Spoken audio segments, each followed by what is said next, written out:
Welcome to yet another episode of the Shin podcast. Just wanted to add to the topic of collaboration. When we caught up with Mr. Sudesh Kamath, he said that it would be difficult for critics to review without bias when they are friends with filmmakers or affiliated with those filmmakers in some way or form. But for instance, you've given fairly balanced reviews on Maniratnam's movies, and you were quite critical of Sudha Kongara's Surarai Portrait. So, do you think personal relationships can be overcome while reviewing movies? Like objectivity can be found? See, I don't believe in objective reviews because at some level, there is a subjectivity that comes into play. Because, see, now I'm saying Jai Bhim is loud, right? There's somebody else who's going to like that loudness. So that is a matter of personal taste, right? So there is that whether people like loud things or subtle things is, again, it's inherently a matter of taste.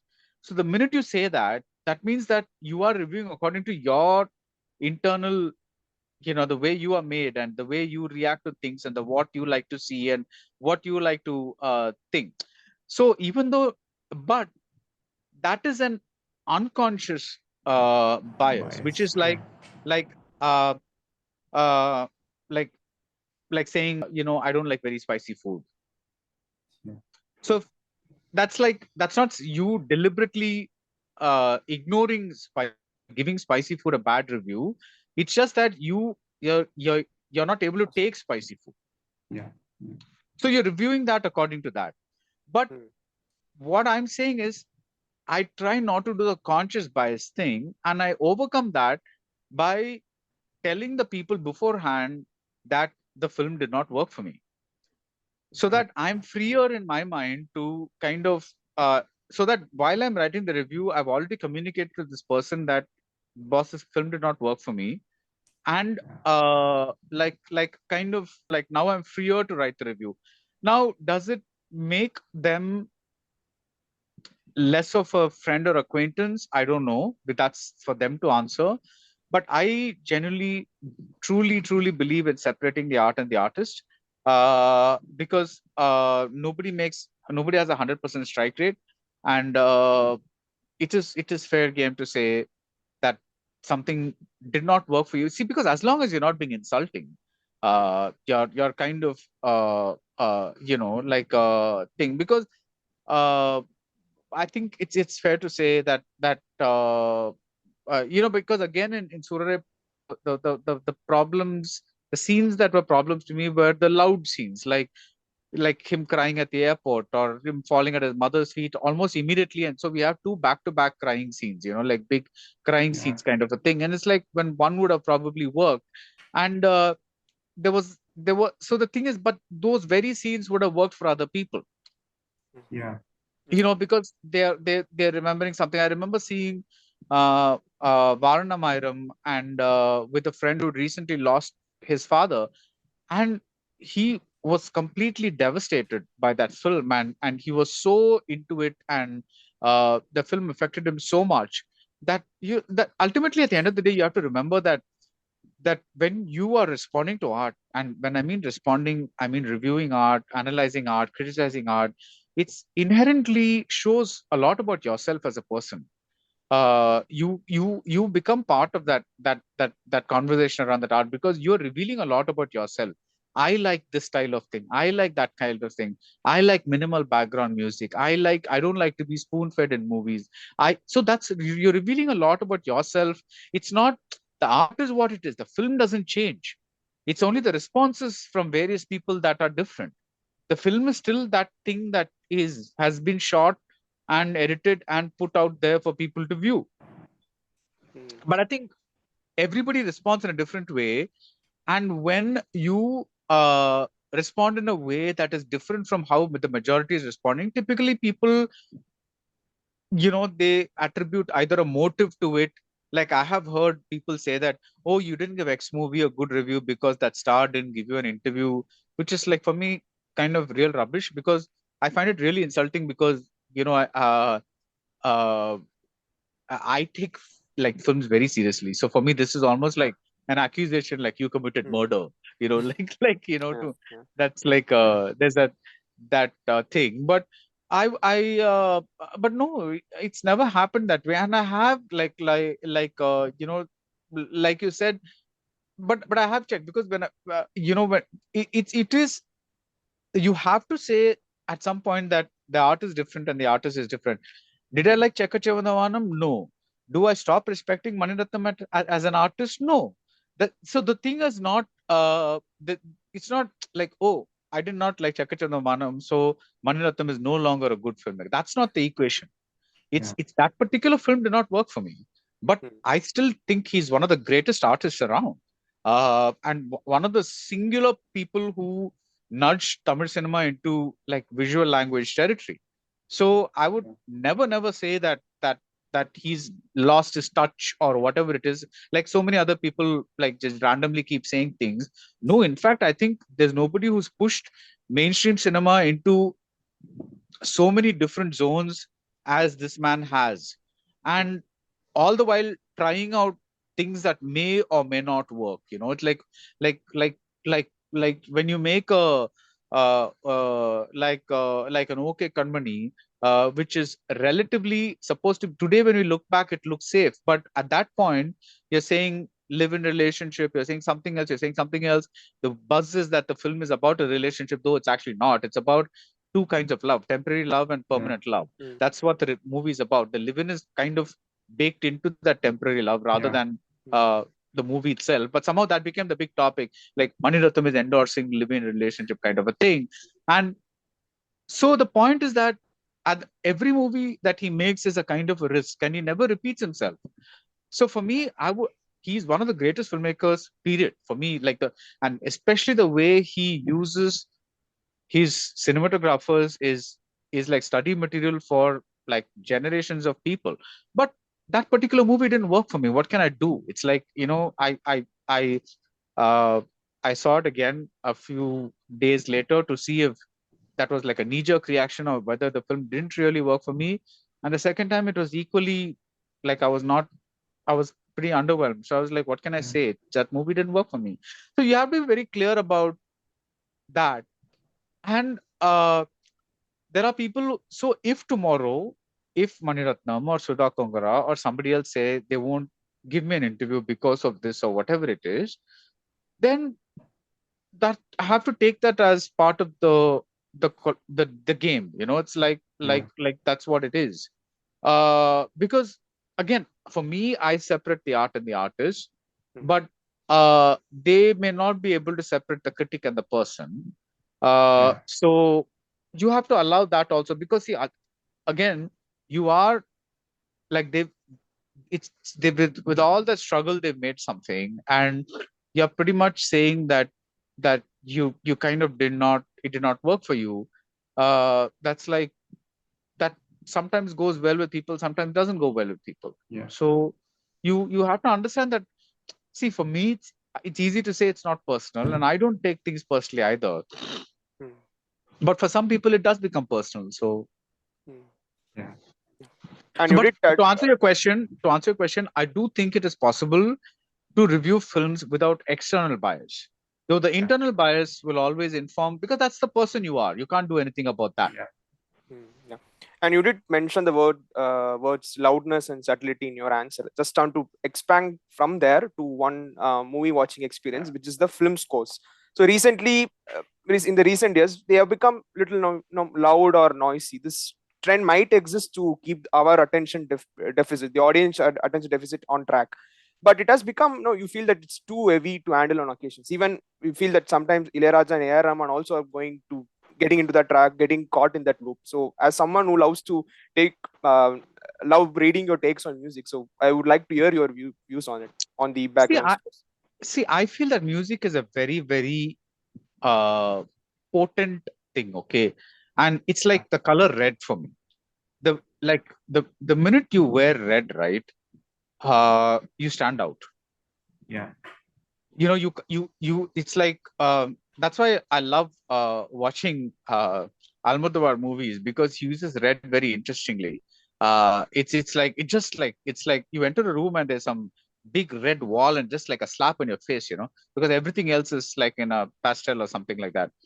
Music is for me like that color red, it's very, very, you hear it. You cannot help it because film, like unlike what most people say, I don't think film is a visual medium. I think cinema is an audio visual medium. It's not just a visual medium. But so things are entering your eye, they're also entering your ear. So it's a very, very potent thing, music. So when you overuse it, uh, like it becomes like like when the scene is already saying something and you're trying to add on top of that, that becomes a problem for me. And again, it's like I think Ilayaraja is Ilayaraja a genius? This is the same thing I'm repeating about that Mani Ratnam question, right? It's like, is Ilayaraja a damn good musician? Of course he is. But does that mean I have to like every score of his? No.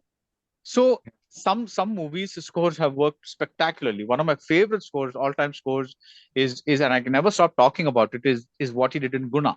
Because there is an unsaid aspect about it in Guna, which can come only through music, because when you're talking about religion or or the presence of something, that music that Ilayaraja uses reinforces.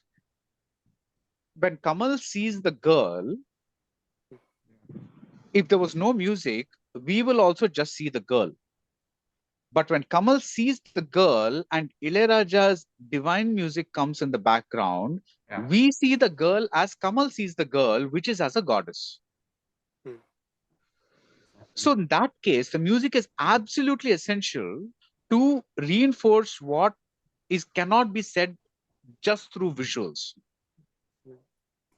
Unless you have that girl suddenly like crudely, suddenly she's wearing one amman dress and standing there, but here the girl is dressed like she is. She's in I forget what she is. She's like wearing a midi or something like that, So Salwar kind of whatever it is. So it's like if so this is sophisticated film. It's not like the old one where suddenly there's a jump cut and it's like Kamal seeing the girl and then suddenly she's like surrounded by a halo of circling light and she's holding one Tirsulam or something like that, Trishul, and one hand is like this. See that we're not getting to that zone at all. Here the music is doing that effect for us, right? So in that, when the abstract, in that case, music makes the abstract concrete in our minds. So we're able to get that divinity aspect through this, right? But when you take that opening scene in Vidudalai, you already have an accident. You already have people wailing. There are already so many people talking this, that, and all that kind of stuff. And beyond that, if you're adding violence and this and that and saying sad music, sad scene, that is redundant. Because you're speaking over what is being spoken. So for me, again, it's a personal taste that doesn't work. Whereas for Guna, it's absolutely essential because the scene would not work without music. So I think in recent times, and I'm not talking about any particular musician. In recent times, the music has become very loud because people need to be kept in their place, and for them, they see, for me, there are two types of movies. One, like Star Wars or Indiana Jones or whatever it is, which are pretty much melodramas and which can take music. They need big scores, music. They need big scores. They are big movies and they need big rousing. The audience should literally be like wow. That the audience should literally like be riding along, galloping along with Indiana Jones or whatever it is, But then there are other movies like all these gentler, smaller movies where music does not really like need to be there to that extent. Like you don't have to underline every single thing. And I think but I think right now we're in a state where people fear that if there's any silence, people will start texting or doing something like that. So they just pour music into every crevice of the film. And I think that's what happens.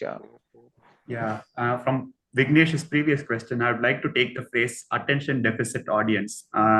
So, for example, we watched But again. by the way, I mean, I'm including myself in that, because slowly as I do this, I literally force myself to watch a couple of movies a week, so that I don't get out of practice watching Yeah. like movies with a different rhythm or something like that. And earlier I used to watch it willingly. Now I feel sometimes that I have to like do the good old, like, okay, you have to sit and do Yeah. this, okay, like Push kind of a yourself thing. and Push myself, yeah. yeah. So carrying on with that attention deficit term, for example, again coming back to Viduthalai, it was so frantically cut that I couldn't emotionally invest myself in certain moments. But a John Wick, while being an extremely fast-paced action movie, uh, they let certain moments linger, which made me feel for the characters and their situations. Do you feel this frenetic nature of editing in our modern movies? Is it a direct cause of our attention spans reducing drastically?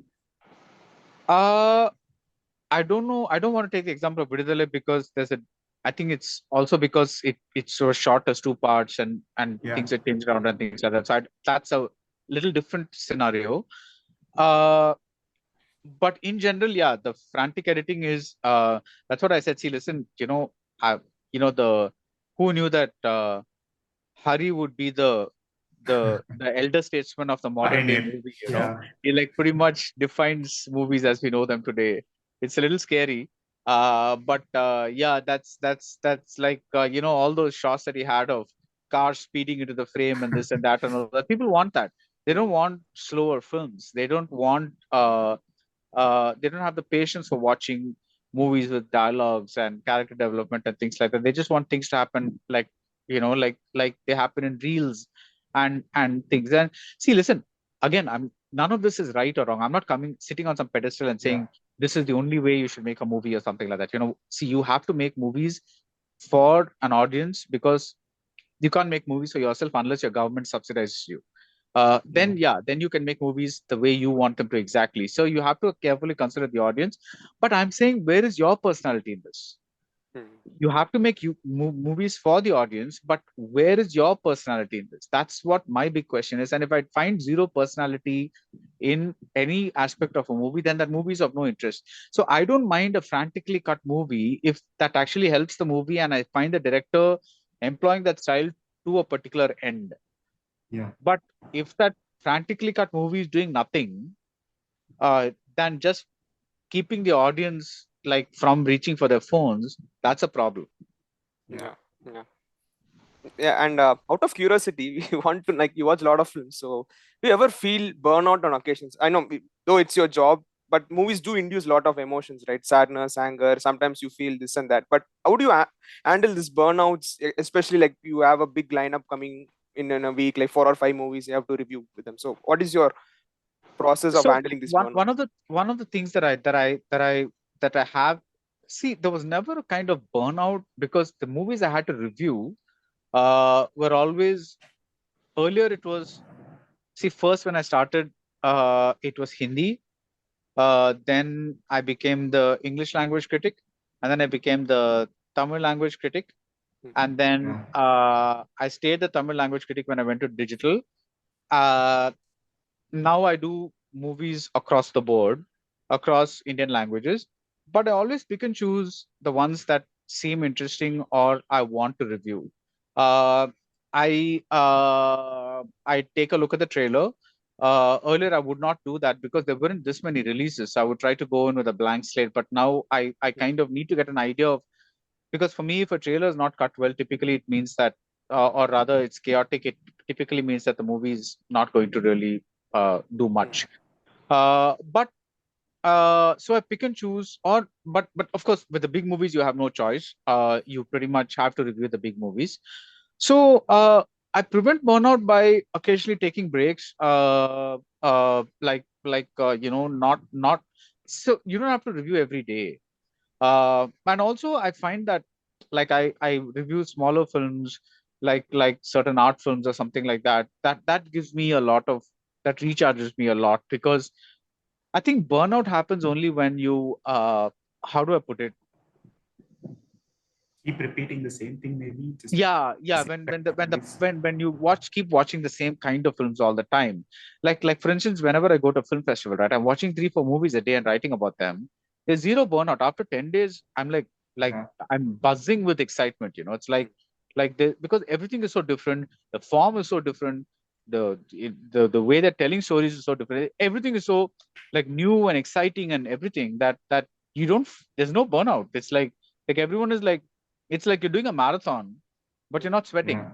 Because see, but fundamentally, one does not get into this job unless you love cinema. Yeah. It's not enough to like cinema. You have to love it at a fundamental level. It's like it's like you have to love the arts. You have to love music. You have to love literature. You have to love lyrics. It's like you cannot get into this half-heartedly. Yeah. You can't. And It's not something that because it takes because you want to do justice to the effort that's been done.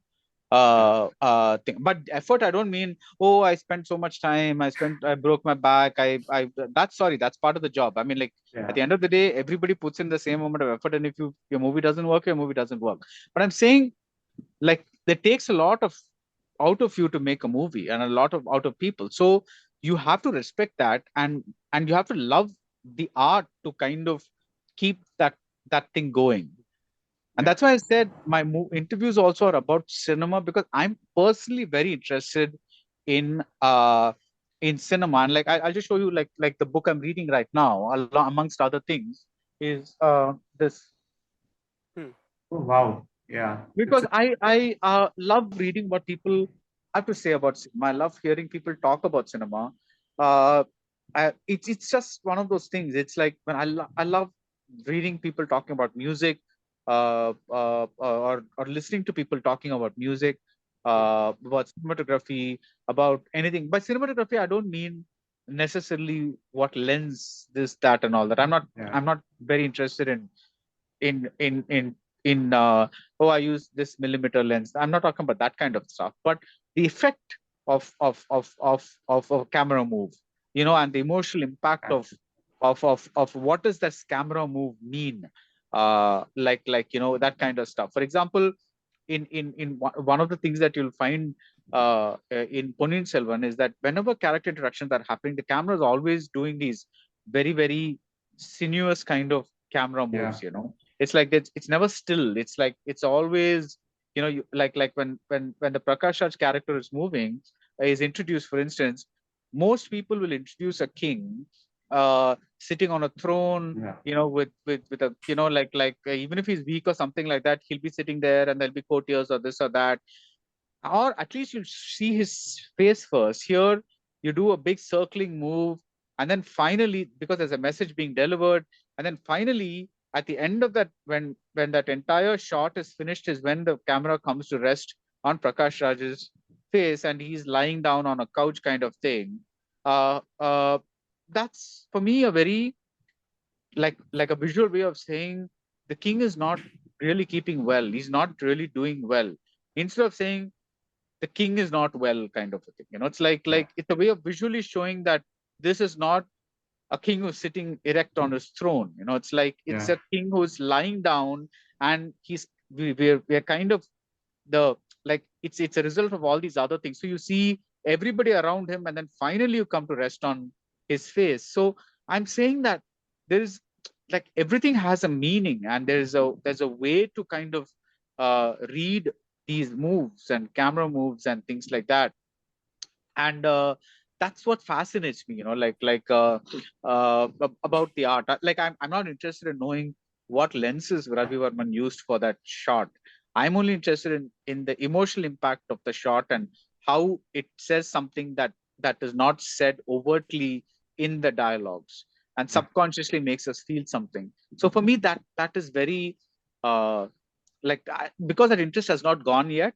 I think I still am of some value as a critic or reviewer, but I think the day that interest goes away, uh, uh, I think I'll probably stop, because you can't do this day in and day out if you don't love the job. It'll be a terrible, terrible uh, infliction on yourself. If you do not love cinema, you cannot do this day in and day out. Yeah. And moving on to the last 2 or 3 topics. I wanted to touch on the movie watching experience, especially post-COVID. It has become an ultra costly affair in most of the cities. For example, take a family of 3 people. If they want to spend an afternoon in a movie theater, it might cost them north of 1,000 rupees or even more. As someone who is up close observing all these things, what do you think about this shift? Is this surge just because of the OTT platforms? Obviously, the pandemic has played a huge role, but are the OTT and this phenomenon, are they mutually exclusive? I think it's a combination of the pandemic basically accelerated the OTT watching thing. What would have happened eventually has happened much earlier. Yeah. But I think now we're pretty much in a situation where unless a movie practically it has a big star, or it has a big director, or it has a concept like Love Today that kind of draws audience to theaters, something has to be very, very that has to tell people that, okay, listen, I need to go watch this in the theater, because we are in a very bad situation right now throughout the country where a majority of the movies are just not being watched, at least in relation to their budgets. Like it's you get 6-7 movies out every week. In Tamil alone, there are some 5 movies or something like that every week. I'm like, who's watching them? Who's going to watch them? What has happened today is people, if they hear of a movie that does not feature a big star, and if they hear good things, they mentally put a marker saying, okay, you know what? I should look out for this when it comes on OTT. Yeah. And this I've noticed with people, even with bigger movies. It's like like even my blog at one point, the minute a big director, because my blog attracts a certain kind of readership, and when a big director or like a major director does a movie, I immediately get some 50 comments, because everybody will rush out on the first day and watch it, and kind of, because everyone has as much of a film buff as me. But then these days when I look at the comments, there aren't that many.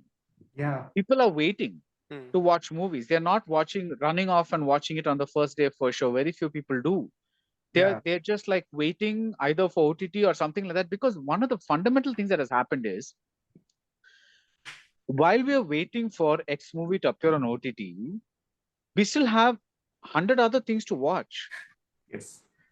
So we are catching up on all the things that we think are interesting and things like that. So like now we've begun taking practical things into consideration, like, okay, it's going to take me half an hour to get to the theater, and then this thing, and then the interval is half an hour, and then coming back is probably 45 minutes if I'm stuck in traffic or whatever it is, and then I've got to sit through ads and stuff like that. So in those 2 hours or 2.5 hours, I can probably watch another movie.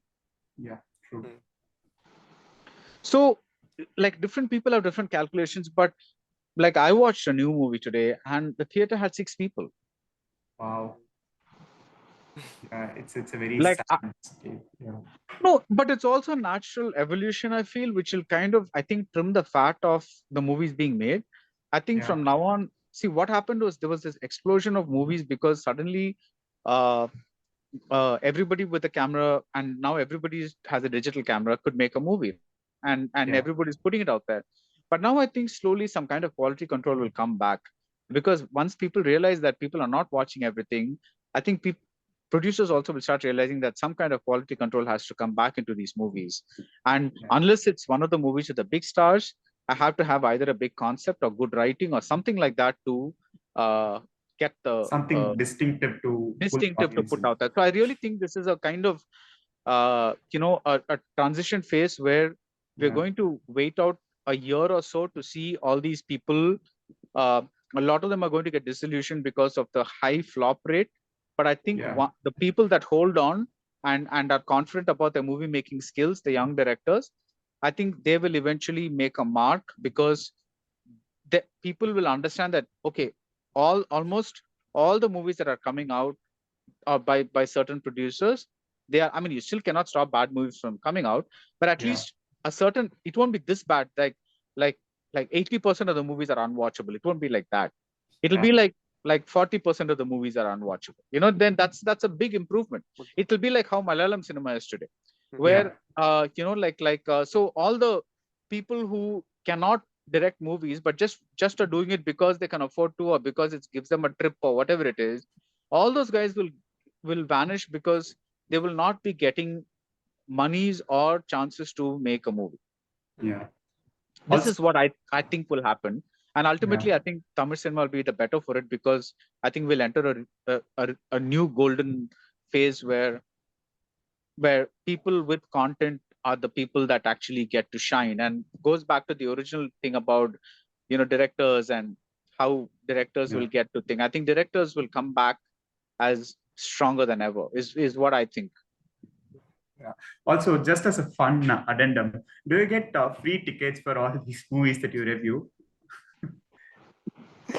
Unless it's a press show, if there's a press show, then the entire press fraternity gets to watch the show. And usually press shows are held only for movies that they're confident about, kind of a thing. So fun fact is that if a press show is typically held on the day of release or at a later date, it usually means that they know that the movie is a bomb. So that's kind of like they, that the thing. On the other hand, if they have a really early press show, it means that, wow, they're really confident about the movie. So we can't leave you without asking a question about Maniratnam and Kamal Haasan collaboration. So otherwise, this episode would feel incomplete. Since totally incomplete, since they're gonna collaborate soon, we know that they are gonna produce something very interesting. Bala and I usually always discuss this, that we want to see the Kamal Haasan in the Virumandi zone or the Aram zone, particularly these two movies. But it does look a bit far fetched. As a fellow fan of both, so what do you expect out of this collaboration? I expect a very interesting film and a very different film. That's all I'll say, because I don't know. Because the thing is, both of them are people who keep pushing the envelope in some way or the other. Whether it works or not is a different thing. But one of the things that I like about both of them is that they're never content to remain with the status quo, right? Like they always try to do something. See, Uttama Villain personally does not work for me as a movie, but as a concept, it's fascinating. It's like an actor looking back at his own mortality and at the same time establishing his immortality through the screen. Oh my God! Like what a freaking concept! Yeah, look, it's a different thing that the movie kind of. I don't know. I thought it went a bit all over the place. But I mean, like, there are scenes in it that are so astounding that you're kind of that's what's so interesting about these, right? Like, even if you dismiss a movie by these two, you're never dismissing it fully. You're always finding some things that are interesting or that are working or something like that. So about whether Heram will happen, I don't think so, because even then Heram wasn't a success, and I doubt that people right now are in the mood to see fast-paced action movies. So I would expect something, I think, in the action zone, especially because Maniratnam has been wanting to make an action movie for the longest time. I think they even with the first time when Nayakan got made, if I'm remembering the story right, Maniratnam told Kamal Haasan, I have two options. One is like a James Bond time film, and the other one is the story of Varadaraja Mudaliyar. And Kamal said he wanted the other thing. And Maniratnam has always kind of said that we've never made a proper action film. Like it's like as in the industry, because we keep having to get into songs and sentiment and this and that and all that kind of stuff. So, but I think now they may try something like that. I really don't know what's happening though, because it's tough enough to write a screenplay, but to kind of write this screenplay is going to be murder because the expectations are going to be so high. Yeah.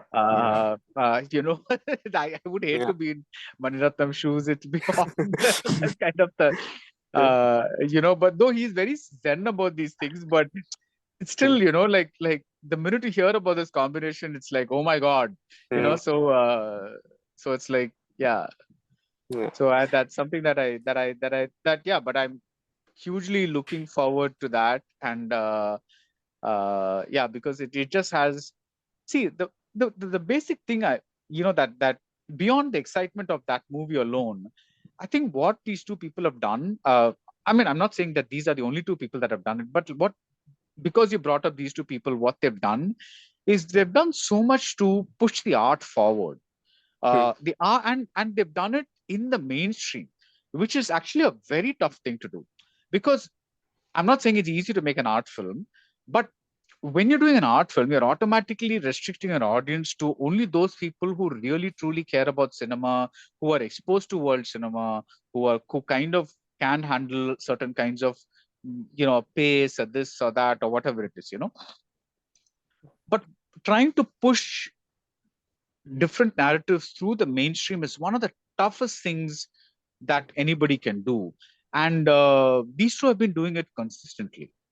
That's what is really, really appealing to me about them. You know, it's like imagine a Heram in the year 2000. It's like inconceivable. You know, it's like that somebody would actually try and make a movie like that, of that depth and complexity.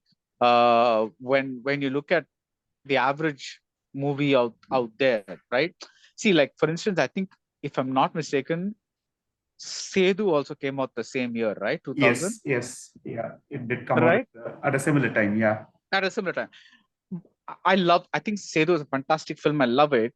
But there's also a certain linearity that lends itself to an audience easily consuming it. Because what happens is, there's this guy, there's this girl, there's a certain relationship that develops, and just as something nice is going to happen, something bad All hell happens, breaks and loose. Yeah. then everything goes downhill, right? So that's a trajectory that lends itself. It's a very linear trajectory.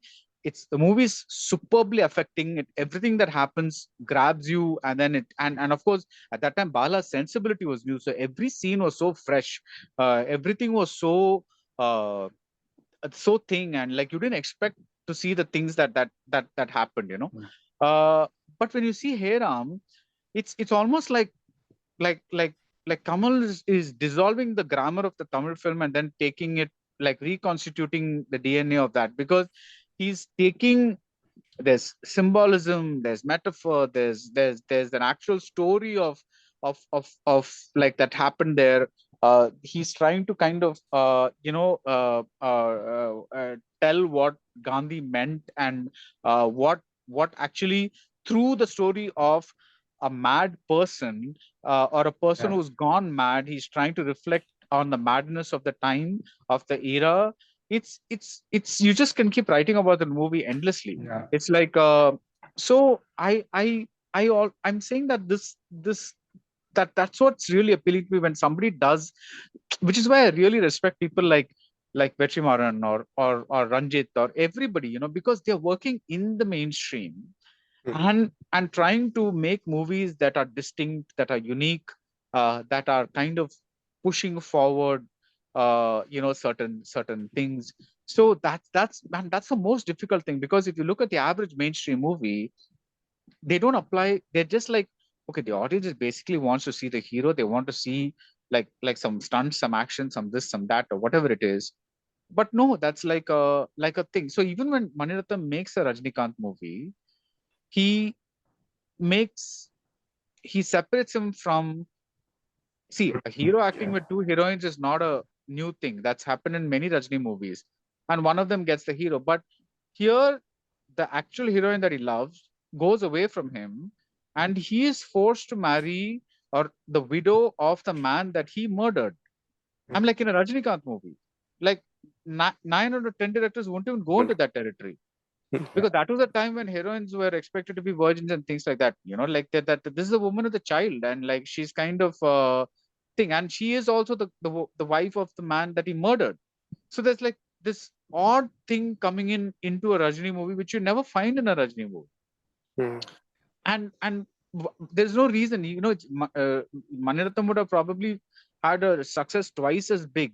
Had he followed certain Rajiniisms and pretty much done a stylish job on that, because that's basically you could have told Santosh Shivan, dude, let's just freak out with the camera work and this and that and all that kind of stuff and do an Agni Nachitram, but age appropriate for Rajni and make his fans whistle or whatever. But he went deep into some other zone. So within the mainstream, making difficult films, which is like what Sridhar did, which is what K. Balachandra did, which is like, by difficult, I don't mean unwatchable. By difficult, I mean movies that ask something of the audience. That say, listen, just don't chew popcorn and watch me. Engage with me. Talk to me. Like converse with me. Like treat me like a friend and let's have a conversation. So you're having a conversation in the movie and it's not like some brain dead thing that you're watching. Which is not to say that you don't enjoy the brain dead comedies or whatever it is, but I'm saying these guys have done so much to push mainstream cinema forward that's why like because the other day somebody like said, I saw Nayakan, I like a 25-year-old. He's like, I don't know why people just go on about it. But then the context and the time that it appeared also matters, right? It's like today somebody could look at Balachandra or Sridhar and say, no, I don't understand what's so great about them. It's like they're basic melodramas or something like that. But what is the situation that they appear? What is the time period that they appeared in? It's like imagine trying to make a Mauna Ragam when the reigning stars are, or the reigning aesthetic is the AVM extravaganza or the T. Rajendra film. It's like literally battling against the tide, right? So today, when you've seen many movies like that, it's a different thing. But at that point, it's a different thing. So when you look at that, I really think I'm expecting something truly different from this combination, which is almost a sure shot way of saying that pretty much anything that they do is going to be like initially a little like wow, I really have to keep my expectations in check because I know that this is I have to like just watch it like, dude, it's just a movie, go enjoy like that. But yeah, I think that's going to be a little difficult. So it's it's just like but I think that's one of the things that keeps me going, because I am still as much a fan of cinema as I was when I started out. It's not like I'm I find myself enjoying new songs, newer whereas a lot of my old friends who are older friends who are not uh, whose job is different and nobody's obliged to keep up with everything, but they keep saying, yeah, look at the music now, it's all crap, like it's only the they look at either Chile Raja or A.R. Rahman or something like that. It's like that songs are so fresh that day and like this that, but they don't listen to everything that comes out, and there's so much of good stuff that's out there today. And you if you keep listening to it, you'll understand this. The quality of lyrics in Tamil cinema is like suddenly gone up in leaps and bounds. Like there's so many good people writing good lyrics. Man, I think that's like really like a thing, because like I'll tell you, even coming back to Ponniyin Selvan, when why would anybody have a love song that goes aganaga, which really has to be explained to a common person, even in Tamil, rather than say yen anbe something something, whatever it is. It's like yen nuide, whatever, because it's not that, but the point is that you're pushing to find a certain thing. So what sweetens that aganaga is the tune, which is a very sweet and dulcet kind of tune that makes even the person who doesn't understand the words listen to it like a song, whereas the person who likes Tamil or is interested in Tamil will go and try and say, okay, what does this thing mean? So that's what I mean by pushing. By putting that into a mainstream film, you're we are kind of doing a little bit of, okay, I'm taking this thing forward. I'm doing something to this art that I want to do and pushing it forward. And I think any creator who does that is for me a very, very interesting creator. And that's what I'm saying. It's like even today when I see like a VadaChennai, right? Is it a perfect movie? No. But I watch it so many times because there are so many scenes, especially the murder of Rajan and all that. It's like one of the most incredibly choreographed scenes that I've seen in my life. The Rajan is sitting outside and these guys come inside and they're planning things, and then they go outside and the weapons are under the table. Oh, good Lord. It's that's the kind of choreography that doesn't get noticed. It's like, you don't, you notice all these fancy things that, one single shot is happening, cameras going into train, this, that, all that, coming out, climbing up, climbing down, and all that, because it's so visible. Like I told you about that Sridhar scene, when the camera moves below the hospital bed, you're immediately crossing an axis. So the average audience is able to see, and for them it looks like a logistical feat. But I'm saying that Rajan murder is Vetri Maaran working at his peak, because he's using space so naturally, from one room to another room to back to there to this to the planning and putting them in a corner, and it's incredible. It's like that's for me is a better one shot, one take thing than the train sequence, which is a more show-offy kind of a thing. Whereas this is more like VadaChennai for me is incredible. It's like some of the scenes there are just so amazing. And to put that in a mainstream movie, because see, what I love about that scene is nobody's going to say, if you chop the same scene into 5 edits, right? Nobody's going to say it's not working. Taking a single shot scene is very tough, which means that every person has to hit their mark. If the camera is moving from one room to another, and the lighting is a little different from this room to that room, and the exposure isn't right or something like that, you've got to start all over again. Why should Vetri Maaran take all that trouble when he knows that he can shoot the scenes in that room separately, he can shoot the scenes in this room separately, and cut, and the audience is not really going to know much of a difference. But subconsciously there is a tension that builds up when you don't cut. And even if the audience does not notice that there's no cut, there's a subconscious thing that builds up. And that's in a mainstream movie, it pushes others who notice it to make their movies better, because they see this and say, I want to make movies. This is my inspiration. Just like Vetri Maaran cites, I don't know, like an Inaritu or whoever it is, like he keeps citing. Like there are others who will say Vetri Maaran, and then there are others who will say that particular person or whatever it is. That's why you push mainstream forward. When you look at the depth in Adukalam, or like when you see the way shots are taken in Jigatanda or Mahan, like Mahan has some of the most amazing filmmaking that Karthik Subbaraj has done. And when you look at some of the shots in that, it's like it's just like wow, like to pull this off in a mainstream film, when you know that you can get away with half the effort, that means you yourself are so invested and interested in the art, and that rubs itself onto the viewer. Like you're in awe, you're in respect of these creators, because they do this, and they do this day in and day out, and when they can easily get away with an easier option. And that's why you respect certain filmmakers so much. I know I'm giving all these horribly long answers, but I'm so sorry. But once I start talking about films, I can't stop. So we are loving it actually. So I guess we have come to the end of this session. You said 1 hour session. How much time did we actually take? We have actually spent almost 2 hours. I mean, sorry for wow. up a lot Fantastic. of your time. Yeah, I hardly noticed the time pass by. So thank you so much, guys. It was great fun. It was really, really nice talking to you guys. So had a lot of fun. Thank you, Mr. Baradwaj Rangan, and we enjoyed it a lot. 20 years is a huge thing in this industry. So wishing you another 20 years, wishing you more My Bansali. God, this is like you're giving me a gold watch and asking me to retire. This sounds like that. This is No, wishing you more very, Bansali movies so I'm going that to lapse into Tamil for just 1 second. Varsham yeah. punting a porum konja in the watch எடுத்துக்கங்க வீட்டுக்கு போங்க. That's what it's sounding like. Yeah. Uh, yeah, I really wish Bansali makes more movies so that you can write, those long, lengthy reviews.